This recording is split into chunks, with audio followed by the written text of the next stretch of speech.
आपल्याकडे आधी सिडको होती.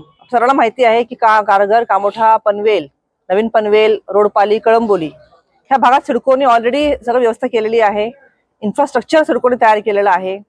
म्हणजे रस्ते, लाईट, पाणी, drainage, footpath, skywalk, bridges, police station, railway station, central park, golf course ह्या सगळ्या सुविधा सिडकोने ऑलरेडी दिलेल्या आहेत. म्हणजे डेव्हलपमेंट झालेलं आहे. फक्त मेंटेन करण्याचं काम हे महानगरपालिकेचं आहे.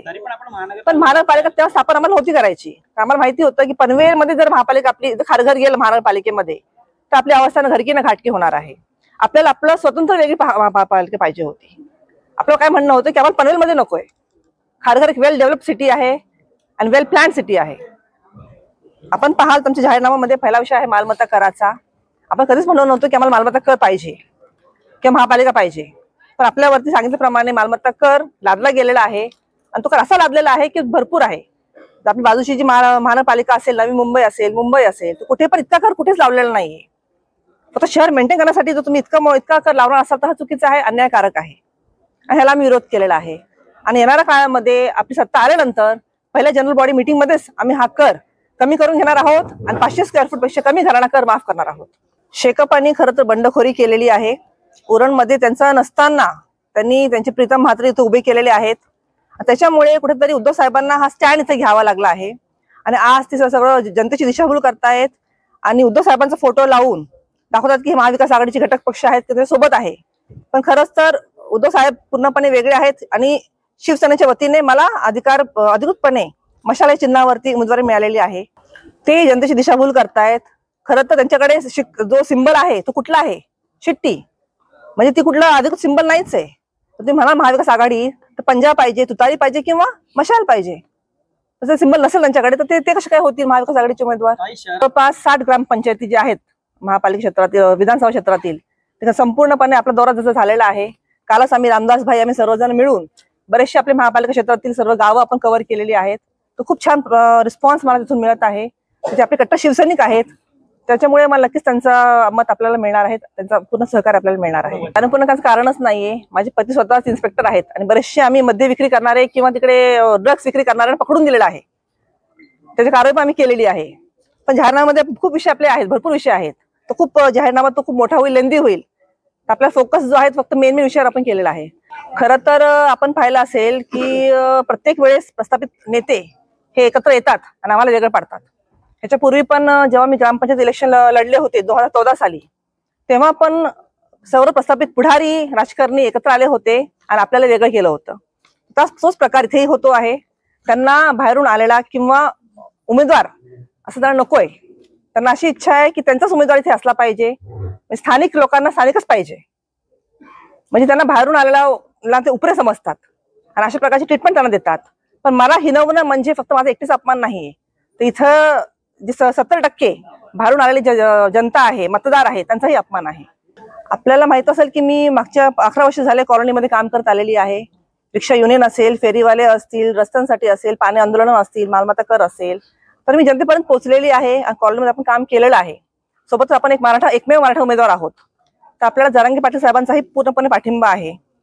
त्याच प्रकारे आम्ही मराठा क्रांती मोर्चामध्ये पण सहभाग घेतलेला आहे. आर्थिक मदतही आम्ही केलेली आहे. त्याच्यामुळे हे मत आपल्याला नक्कीच मिळतील. आणि आता मी हातात मशाल घेतलेली आहे म्हणून माझ्यासोबत कट्टर शिवसैनिक हा माझ्यासोबत आहे, ह्याचा मला ठाम विश्वास आहे. होणार नाहीये. कारण आपण पाहाल तर शेकापचं जी कामगिरी आहे फक्त ग्रामीण भागापर्यंत त्यांची मर्यादित आहे. आता आपण पाहाल तर शहरी भागामध्ये एकही शेतकरी नाही, एकही कामगार नाहीये. त्याच्यामुळे शेतकरी कामगार पक्ष संपुष्टात आलेला आहे शहरी भागामध्ये. त्यांनी ओल्ड पनवेल म्हणाल किंवा ग्रामीण भागावर जायचे त्यांचं आहे कार्य. त्याच्यामुळे आपल्या मतसंख्येवर परिणाम अजिबात होणार नाही. ही भाजपचीच खेळी आहे खरं सांगायला गेलं तर. भाजपने मुद्दामून ही पेरलेली आहेत जेणेकरून तिरंगी लढत होईल आणि त्याचा फायदा त्यांना होईल. पण असं मी होऊन देणार नाही. जनता आपल्या पाठीशी आहे. खरं ती उमेदवारी मला स्वतःहून मागितलेली नाहीये, जनतेतून आलेली आहे आणि त्याच्यामुळे जनतेला कुठेतरी बदल हवाय म्हणून जनतेला आपल्याला निवडलेला आहे. विरोधी कायदा हा अजून बनलेला नाही आपल्याकडे. बरं तो कायदा आणलेला आहे पण त्याच्यावर इम्प्लिमेंट झालेला नाहीये. तर असा हा कायदा कसा आपल्याला लवकरात लवकर येईल आणि महिलांच्या अत्याचार विरुद्ध कायदा जर आला तर नक्कीच हे अत्याचार थांबतील आणि जो गुन्हेगार असेल त्याच्याकडे कारवाई होईल. आमची लढाई आपला खरं तर विरोधक सर्वांना माहिती आहे. इथले स्थानिक आमदार प्रशांत ठाकूर हे आपले विरोधक आहेत. हाल तर महाविकास आघाडीमध्ये राष्ट्रवादी काँग्रेस आहे.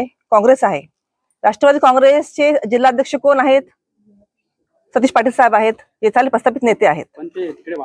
काँग्रेसचे नेते कोण आहेत? सुदाम पाटील साहेब, जे चालू प्रस्थापित पुढारी आहेत. तो आधीच सांगितलं की जे प्रस्थापित नेते पुढारी आहेत ते आपल्यासोबत कधीच नव्हते, आधी नव्हते ना, पुढे नसणार आहेत. पण राष्ट्रवादी काँग्रेसला किंवा काँग्रेसला मानणारी जनता आपल्यासोबत आहे. आपले प्रमुख विजन सांगितल्याप्रमाणे मालमत्ता कर, पाणी समस्या, प्रदूषण, शिक्षण व्यवस्था, त्रिस्तरीय आरोग्य व्यवस्था, स्वतंत्र महानगरपालिका, रस्ते व अद्ययावत नागरिक सुविधा, ग्रामीण प्रलंबित विषय, वीज पुरवठा आणि सार्वजनिक वाहतूक व्यवस्था हे आपले मुख्य विषय आहेत. आणि जनतेला आव्हान करेल की आपण सर्वांनी जर धगधगती मशाल हाती घेऊन इथं जर तुम्ही सर्वजण पोहोचला, घराघरात पण पोहोचला, सत्ता परिवर्तन केलं, तर आपल्या हे सर्व आपले जे काय वचननामामध्ये आपण जे काही लिहिलेले आहेत ते सर्व आपण पूर्णपणे करू. एवढं अजिबात वाटत नाही. कारण आज सांगितल्याप्रमाणे राष्ट्रवादी काँग्रेस असेल, काँग्रेस असेल किंवा अजून कुठले पक्ष असतील, त्या मतांना त्याचे जे मतदार आहेत, ती जनता आहे, ती आपल्यासोबत आहे. नेते जरी नसले तरी त्या पक्षाला मानणारा जो मतदार वर्ग असतो, म्हणजे पवार साहेबांचा चेहरा बघून जो मतदान करतो, तो आपल्यासोबत आहे. कारण नेता तिथं जरी असला तरी राज्यात महाविकास आघाडी कायम आहे. महाविकास आघाडीतला 3 प्रमुख पक्षांपैकी एक पक्ष शिवसेना उद्धव बाळासाहेब ठाकरे आहे. आणि त्या पक्षाच्या अधिकृत उमेदवार लीनाताई अर्जुन गरड हे असल्यामुळं सुज्ञ मतदार मतदान करताना महाराष्ट्र राज्यातील महाविकास आघाडी डोळ्यासमोर ठेवून मतदान करणार आहे.